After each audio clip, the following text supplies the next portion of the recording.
Welcome to your ultimate guide to cutting your food bill, how to save money on your grocery shop, and how to master the art of reducing the money that you're paying on food. So grab yourself a pen and paper and get ready to save loads of money on your next food shop.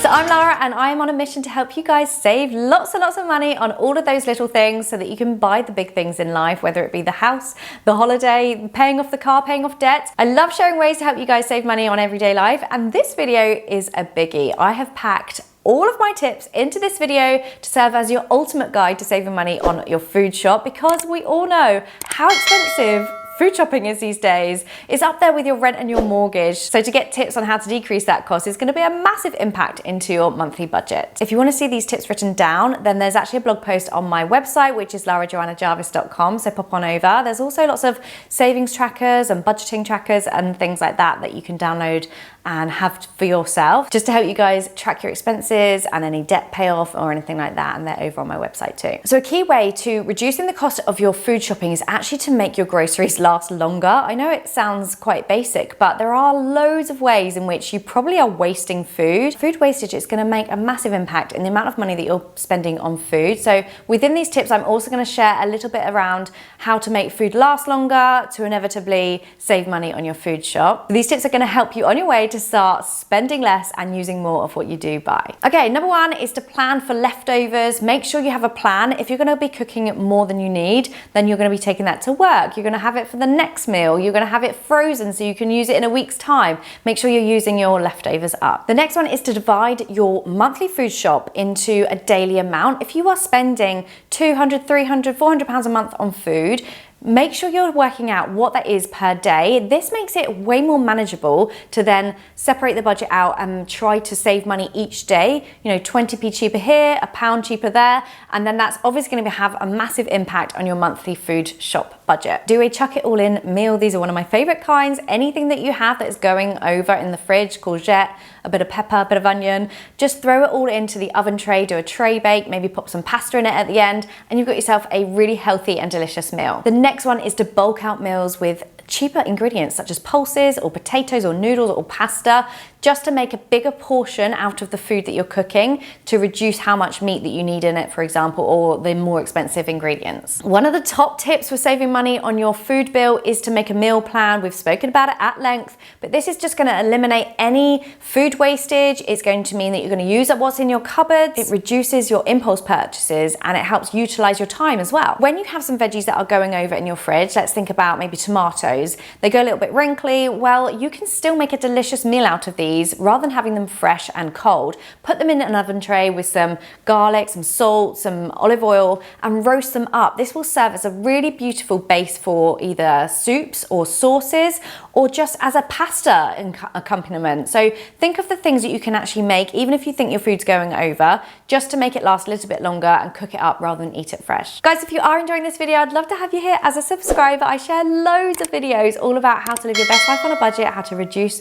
how much you're spending, and how to make more money as well. So I'd love to have you here in this community, and pop over to my Instagram as well, which is larajoannajarvis, if you want to see more day-to-day life. Try using the apps that are out there these days. Too Good To Go is amazing for picking up bargain things, whether it's something from Starbucks and they've got a magic bag which is £3 and it would be £20 worth of food. You may well need to freeze things here when you pick them up, because you probably won't need like 10 muffins at 10 o'clock at night. But these are really good apps to save money on food, especially as it's really delicious, tasty food that you might not have the budget to spend on in the first place. Yellow stickers are your friend. These are amazing. So pop into the supermarket around 9 o'clock at night and go and stock up on yellow sticker foods. I know my community over on Facebook, the Budget Best Life group, which we have, which is an amazing supportive community of like-minded people looking to save money on their food or make their budget stretch further. They always talk about yellow stickers, and there are so many bargains to be had. Go in, stock up on them, and then freeze them for when you do need them. Do an audit of what you have in the fridge and the freezer and your cupboards, because chances are there will be a couple of nights worth of food in just what you have left over in the cupboard, whether it's some dry pasta, maybe you've got a tin of peppers that have been cooked, or maybe some pesto or something like that. There are meals that can be made without going to the shops, because every time you go to the shop, you're likely to then buy more things that you don't actually need and thus spend even more money on food. When you are buying fresh fruit, for example, strawberries when they're in season, raspberries, and you're washing out the punnet and then you put them in the fridge, this is going to create mold if you don't dry them out, and then your food is going to go off much quicker. So when you do this, just put it in either an airtight glass jar or put them back in the punnet, but with some newspaper underneath, kitchen roll underneath to soak up all of the moisture so that they are not going to go moldy too quickly. And the same with things like bananas. These go not moldy, but they go brown really quickly. When you see them on the turn, if you don't like really ripe bananas, which my husband likes them, and oh my gosh, the smell. No, I like them really, really unripe. But if they're going over and you haven't got time to eat them, chop them up and freeze them in different portions into different bags or pots. And then you can just take them out and blend them from frozen to make a smoothie or a yogurt or a bowl of some sort for your breakfast. And it just creates this really delicious, creamy, thick base to either a smoothie or a yogurt pot or something like that. While we're on this subject, the freezer is your friend. If you are throwing out bread every week, it's likely that you cannot get through the loaf. So when you buy the loaf, take off half, maybe split it into half again and put those quarters into the freezer so that you can use them as and when you need them. Chuck them straight in the toaster. They defrost within about 10 minutes if you want a sandwich or something. And it means that you're not going to be wasting that money on bread, which is probably one of the key things that we throw away every single week because we haven't got around to eating it. You can actually freeze so many things. Things like milk is a really good one, especially if you're going away and you haven't had time to drink it. Chuck it in the freezer, and when you get back from your trip, you've got milk there without having to go to the supermarket. It's a double win. I've said it before, but limiting or reducing or just cutting it out completely, your meat consumption can really help reduce the cost of your groceries, can help you save so much money on food because meat is expensive. Of course, you know, you may well already be vegan or veggie and saving money there, but if you can just limit it to like 3 or 4 times a week, you will definitely cut your grocery bill. I've spoken about this one sort of, but let's recap it. When you are meal planning, make sure that you are doing it backwards. So go and look at what you have in the cupboard right now. Have you got a tin of half-used tomatoes that you could use in a meal? If you know that you have that, it stops you from buying it when you get there. So it's a really good way of meal planning, but doing it with what you already have in the cupboards. Cooking from scratch is a really good way of saving money on groceries. Make sure you're not buying convenience foods and microwave meals, even if it's just for you. I know the temptation is there just to chuck a microwave meal in the fridge, in the microwave, but you can save so much money from cooking from scratch. Never mind, you know exactly what's in it and you know that it's all full of healthy foods. Don't buy convenience chopped things such as chopped mango. I did do that in my recent little haul. I had some chopped mango in there, and I know it's not the most economical way of doing it, but chopping a mango, man, it's tricky. It's not as simple as you think.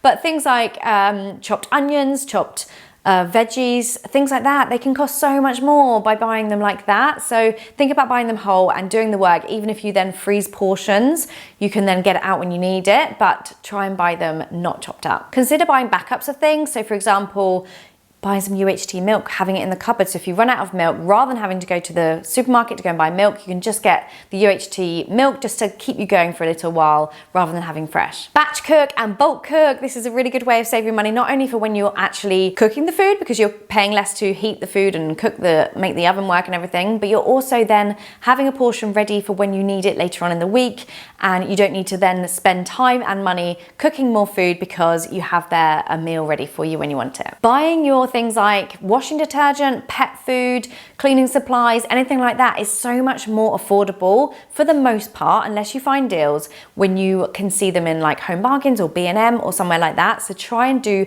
2 different shops. It does pay sometimes to go around and buy different things from different shops, and especially with household products like that. Try wonky veggies, they taste the same and they can save you lots of money. Now, we've spoken about not buying convenience foods, but sometimes you can actually save money by buying frozen vegetables. So obviously peas is a good one, they taste amazing, but you can actually buy pre-chopped, pre-frozen or frozen vegetables, which are gonna cost less than the fresh version. And of course, it's saving you the time in chopping it up, butternut squash. It takes forever. I'm always worried that I'm going to chop my hand off, and it can just be actually more affordable to buy it from the frozen section. Obviously this goes for like carrots and peas and cauliflower and broccoli. They have these in the frozen section, and often they are more affordable than buying them fresh. And with this, stock up on freezable goods when you see them on offer. If you've got like a seasonal thing happening and then that item is in the freezer section, it's probably going to be on offer. So stock up on it now, even if you don't want to eat it at the moment. The next one is trying the butcher for large amounts of meat. If you do eat meat, just to stock up on, put it in the freezer. It's going to be probably a better quality, not pumped full of water, and you can use it throughout the month. A good one to buy is marked down bread because it goes off straight away. But as I said, we're throwing that in the freezer. We are making the most of it when we need it, and you're going to save money on it. Bread these days is so expensive. I remember when it was like 50p a loaf, and now it's more like £2 a loaf. It's wild. The next one is a big favorite of mine, and that is utilizing supermarket loyalty cards. But make sure these things are actually deals. You can do this by tracking the pricing. Just familiarize yourself with how much ketchup costs these days, and when you see it on offer, you know it actually is really an offer. But I love the loyalty cards.